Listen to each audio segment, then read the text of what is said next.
Gold looks like it's been trading right alongside stocks lately, and that confuses a lot of traders. But zoom out and the long-term correlation is basically zero.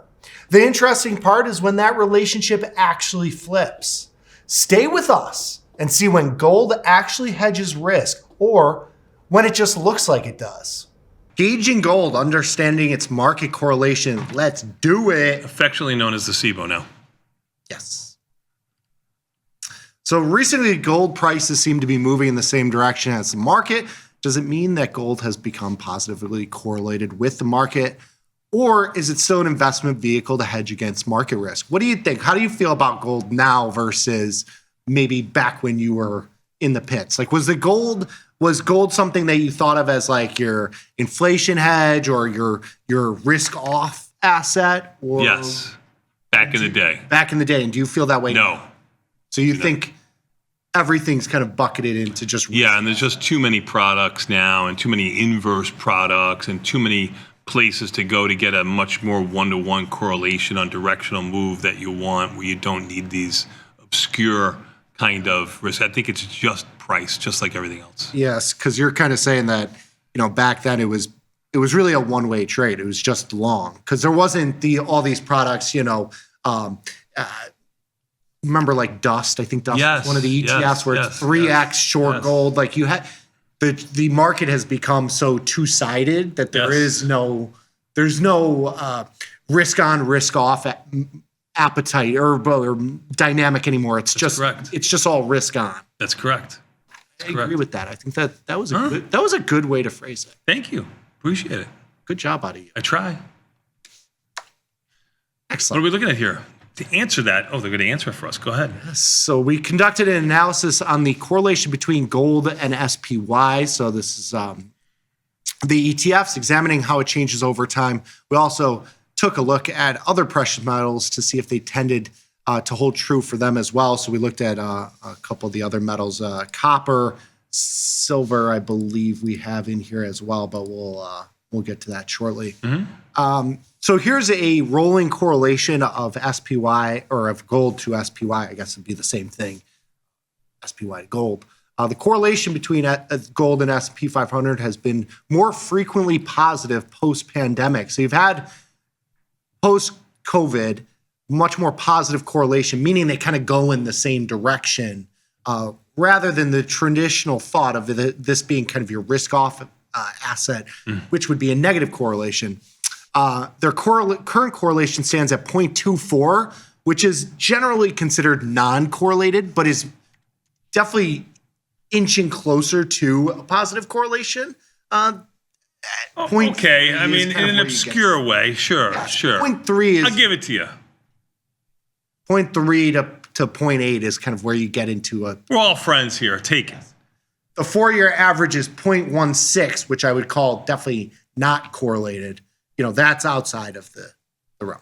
Even uncorrelated. Uncorrelated. Yes. That's not correlated, uncorrelated. The Batista clan is not much of a grammatical clan. We are definitely more math oriented, but Vinny could buck that trend. He could. He's going to have to buck some trend. E-mini's down 46. Yes, about 2 handles off of their lows from last night. Volatility just about 10 cents off of its highs. I'm out of the E-minis. Good job out of you, son. Do I take the net? I'll take Showed one. a lot of take one more of the fortitude. NASDAQ out. All right, so I got one left in the NASDAQ.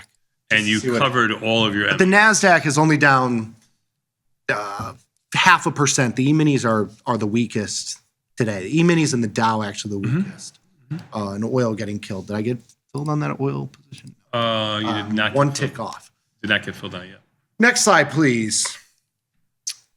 So over a 20-year period, the correlation between gold and the S&P 500 is just 0.02. So there is no correlation here on a day-to-day basis. And of course, this is looking at day-to-day and not absolute return, so it doesn't weight into the up and down velocity, right? Mm-hmm. So this is essentially showing no relationship. However,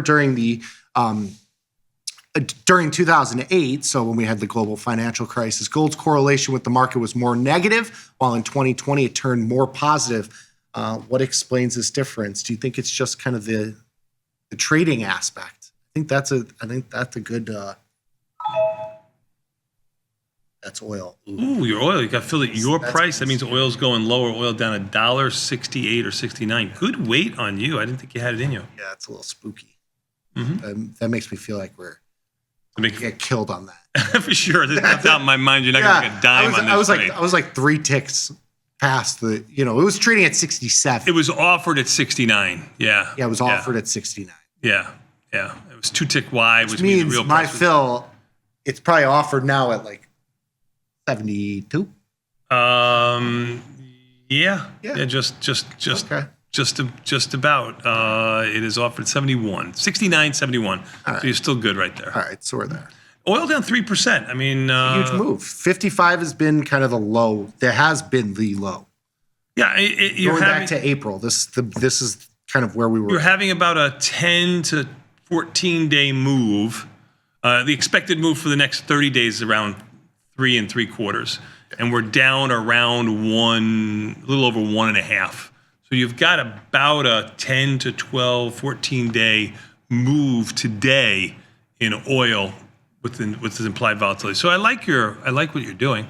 Volatility is upticking a little bit there at 26 IV rank 2 on the way down, which in most commodities, the velocity to the move is perceived to the way up, and volatility would expand on the way up. But you've just had so many moves lower over time, over the last 2 weeks here, that now you're getting volatility frothy to the downside. So it does the timing of it is good, meaning selling premium as volatility is expanding. Now you just have to get the direction right, and that's the hardest thing. It's easy to see when volatility is expanding because you just look at IV rank. Go ahead. Oops, 70-cent bid. You're screwed. Oh, God. We'll get to the next slide here. So when the market rises, gold's correlation with stocks tend to increase as investors shift capital into risk assets. This goes to exactly what you were kind of talking about. Often buying both equities and gold in a response to inflation or growth expectations or just overall bullishness. I mean, you can put whatever reason on top of this. When markets are going up and going up in a relatively big way, it's kind of everything. It's the correlation goes to one sort of aspect where if everybody's everybody's buying everything. Yep. Everybody's selling everything on the way down too. So when markets fall, gold's correlation decreases or stays near zero because investors seek it out as a safe haven. You really see the kind of deviation on downside moves versus upside moves. That's the kind of point that they're trying to make here, is that when you're having these big downside moves, that's when gold tends to be slightly stronger than the velocity and the volatility that you're seeing in equities. When you're having the upside moves, it's not like gold doesn't participate with that. It moves with it too to the upside. So I would call it almost a less volatile speculative asset Yes. than gold, Yes. except if you've been trading it in the last 3 months. And then it's the most volatile product you've ever seen in your entire life. Then it's a meme stock. Yep, then it's a meme stock. Yes, yes.